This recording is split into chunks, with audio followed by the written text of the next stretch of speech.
Last year, I rolled the dice on a PC case from a brand I'd never even heard of, Okinos. That case, the Cyber 7, turned out to be pretty solid. Then, a few months later, they sent over the Aqua 3 and Aqua 7, and those, even better. Now, I've got my hands on the Aqua 9 and Aqua 93, and I'm just calling it now. These might just be the best budget cases of 2025 so far. Let's check them out. Hey guys, CJ with Elevated Systems, and today we're checking out the latest cases from Okinos, the Aqua 9 and Aqua 93, and yeah, they're yet another set of panoramic fish tank style enclosures, but the Aqua 93 really leans into that theme, even featuring a full glass top panel. With hundreds of these cases flooding the market, every major and minor brand cranking out their own clones, it's tough for any one model to stand out, but Okinos might just have pulled it off with these. To find out, we'll go over the specs and features, take a close look at the build quality, and as always, I'll build a full PC in each to put their build experience and thermals to the test. Then we'll wrap it up with the pros and cons to determine whether either of these deserve a spot in your next PC build. Both the Aqua 9 and Aqua 93 are mid-tower ATX cases measuring 453mm in length by 232mm in width. The Aqua 9 stands 518mm tall, while the Aqua 93 is just a bit taller thanks to its 4mm thick glass top panel. Both cases support up to standard ATX motherboards and work with back connect motherboards from Asus and MSI. They also fit tower air coolers up to 170mm tall, though the Aqua 93 isn't really built with air cooling in mind. When it comes to graphics cards, there's plenty of space, up to 420mm in length, unless you slap a side-mounted radiator or AIO thicker than 58mm in there, which will cut down on clearance. If you want to show off your graphics card, you can mount it vertically or horizontally by rotating the PCIe expansion bracket, but you'll need to pick up a separate PCIe riser cable. Both cases also support ATX power supplies up to 220mm long. Now, this is where the cases start to stand apart. The Aqua 9 comes with 5 pre-installed 120mm fans, 1 at the bottom, 3 on the side, and 1 at the rear. The bottom and side fans are reverse flow, while the rear fan is a standard. If you want even more airflow, you can add up to 3 top-mounted 120mm fans or 2 140mm fans. For liquid cooling, you've got room for a 360mm radiator or AIO on both the side and top, and as long as the side-mounted AIO is installed tubes down, you can actually fit dual 360mm radiators, meaning you could run separate liquid-cooled loops for both your CPU and graphics card. The Aqua 93, on the other hand, only includes 2 fans out of the box, a single reverse flow bottom intake fan, and a standard rear exhaust fan. While there's room for 3 additional 120mm fans on the side, that space is really meant for a 360mm AIO. Both cases come with a pre-wired 5-header fan and RGB hub, which uses the reset button on the front panel as an RGB selector. Speaking of the front panel, you've got a power button, a headset jack, 2 5GB USB 3.2 Type A ports, and a 10GB per second USB Type C port. For dust filtration, the Aqua 9 has a magnetic top filter, while both cases feature removable mesh filters covering the entire bottom. They also include a removable drive bracket that holds 1 3.5-inch hard drive and 2 2.5-inch SSDs. One of the more interesting design elements is the angled mesh bottom PSU shroud, which integrates a molded fan bracket that's supposed to direct airflow from the bottom intake fan straight to the GPU. Whether that actually makes a difference, we'll find out when we put the thermals to the test. But at the very least, it, along with the built-in RGB accent lighting, adds to the overall aesthetics of the case. At the time of filming, the Aqua 93 cost $90 US, with the Aqua 9 coming in at $105, I assume thanks to its additional fans. For current pricings, be sure to check the links in the description below. What really sets these two cases apart from the sea of panoramic mid-towers in this price range is their build quality. You can feel it the moment you strip away the external panels. What's left is a rock solid internal frame with no bow or flexing, even at the top unsupported corner of the Aqua 9. Looking at the stripped down frame of the 93, you can really see how Okinos reinforced the structure. They've bent the 22 gauge SECC steel into what are essentially square angle irons, reinforcing the case's spine and making it significantly more rigid than a lot of budget cases. The 4mm tempered glass panels are mounted using steel ball stud fasteners. The Aqua 9 is designed for toolless panel removal on the left, right, and front side panels, while the front glass panel of the Aqua 93 is secured with a few screws. The top panel of the 93 is also screwed in place with a mix of standard and captive thumb screws holding it down. Every individual component feels more sturdy than you'd expect at this price. Take the storage drive tray, for example. Instead of being a flat sheet of metal, it's bent at 90-degree angles on all sides with stamped out access points for connecting drives.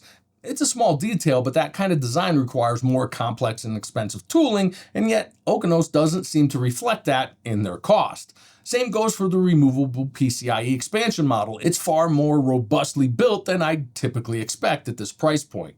One of the most impressive things I noticed is the extremely tight panel tolerances. On the Aqua 93, you've got 3 separate glass panels coming together with gaps so tight you can't even slip an index card through them. And that's despite each panel only being secured on 2 out of the 4 sides. The reason they can pull that off is the overall solid construction. Any slight twist or misalignment in the frame would completely throw off those tolerances. Honestly, the build quality of the Okinos cases I've reviewed so far puts them right up there with top tier manufacturers like Lian Li, Fractal, and Inwin. They're definitely punching above their class, and that's not something you can say about most budget cases. To get a real feel for the build experience and uncover any potential issues, I installed a full set of components in both cases. With the standard ATX motherboard installed, there were no clearance issues whatsoever. Since both cases are back connect compatible, there are plenty of pass-throughs around the entire motherboard for cable routing. There's also over 67mm of clearance between the motherboard and the top panel, so even the thickest top-mounted AIOs will fit without a problem. There was plenty of space between my horizontally mounted graphic card and a side-mounted AIO, though if you use an AIO thicker than 58mm, graphics card clearance shrinks to around 280mm. That's not a deal breaker though. You can just mount the GPU vertically, which moves the backplate much farther away from the AIO and still allows a 4-slot card. In my build, the GPU sat about 32mm in front of my low-profile RAM modules. I configured the Aqua 9 with both air cooler and a top-mounted AIO, leaving the pre-installed case fans in their default setup. With the Aqua 93, I went with a side-mounted AIO since that's clearly the intended configuration. I had 0 issues working inside the case, no matter how I configured the build. In fact, the Aqua 93 is one of the easiest cases I've ever built in. With all the external panels removed, it's basically an open-air test bench standing vertically. I also went with a vertical GPU install, which was super simple. The PCIe expansion slots flipped with just 4 screws. Remove them, rotate the bracket 90 degrees, reattach, and you're good to go. The case comes with the necessary standoffs, and I grabbed the $35 Okinos riser cable off of Amazon. Routing AIO tubing around the GPU wasn't an issue. There was plenty of space, and if I wanted, I could have tied the tubes behind the card instead. Another detail I really appreciated was the removable PSU bracket with captive thumb screws, which lets you install the power supply from the back of the case. This actually came in handy when I realized after hooking everything up that I needed to add a SATA power cable for the fan hub. Instead of tearing the build apart, I just slid the PSU out far enough to plug in the cable. Speaking of the fan hub, it's a nice addition. All the 4-pin fan and 3-pin ARGB case fan cables and the RGB accent strip were already pre-wired into it, so all I had to do was connect the SATA power. The fan hub itself is just a PWM splitter with supplemental power. It connects to the motherboard fan header for system-controlled fan speeds. There's also an ARGB cable that connects to a 5-volt ARGB header on the motherboard. By default, lighting is controlled through the motherboard, but you can also cycle through a standard selection of colors and patterns using the front IO reset button. With plenty of space, multiple tie-down points, and included Velcro straps behind the motherboard tray, cable management took me all of 2 minutes. I just strapped down the loose cables using the pre-installed Velcro, popped the side panel back on, and called it a day. With my standard test system installed, full specs are listed in the description. I ran thermal performance tests on each case using the average of 3 ATA64 stress tests for CPU and 3 20-minute port royal loops for the GPU. The goal was to see how these cases compare to an OpenAIR's test bench.